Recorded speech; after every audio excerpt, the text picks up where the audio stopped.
बातमी शेतकऱ्यांसाठी महत्त्वाची। खरीप हंगामाच्या तोंडावर राज्यातील बळीराजासमोर आता एक नवं आव्हान उभं टाकलेलं आहे।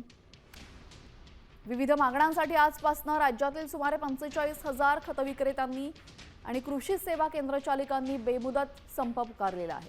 यामुळे ऐन पेरणीच्या काळामध्ये खत आणि बियाणं मिळणं कठीण होणार असल्याने शेतकऱ्यांनी चिंता व्यक्त केलेली आहे। दरम्यान खतांच्या पुरवठ्यावरील लिंकिंग पद्धत बंद करण्याच्या मागणीसाठी खत विक्रेत्यांनी संप पुकारलाय। दरम्यान हिंगोलीत खत विक्रेत्यांच्या संपाने शेतकऱ्यांची चिंता कशी वाढवली आहे जाणून घेत आहेत आमचे प्रतिनिधी संदीप नागरे। पाहूयात। महाराष्ट्रामध्ये कृषी केंद्र चालकांकडून आजपासून बेमुदत संप पुकारण्यात आलेला आहे, ज्याचा फटका पहिल्याच दिवशी शेतकऱ्यांना बसलेला आहे। आपल्यासोबत काही शेतकरी आहेत। आजपासून याचा बंद आहे। तुम्ही दररोज दूध घेऊन येता आणि जाताना औषध घेऊन जाता, मात्र आता बंद झाल्यामुळे कसे अडचण होती? अडचण होणार ना, ते बंद ठेवल्यामुळे अडचण होणार। आम्हाला वाट पाहावं लागली 2-2 तास त्याची। आज तर बंदच ठेवलेत। एरियाचं पोतं घेतलं काय बॉटल घ्या म्हणतात, पावडर घ्या म्हणतात, असं काही बी बहाणा करून थपी लावून ठेवायला लागले ते।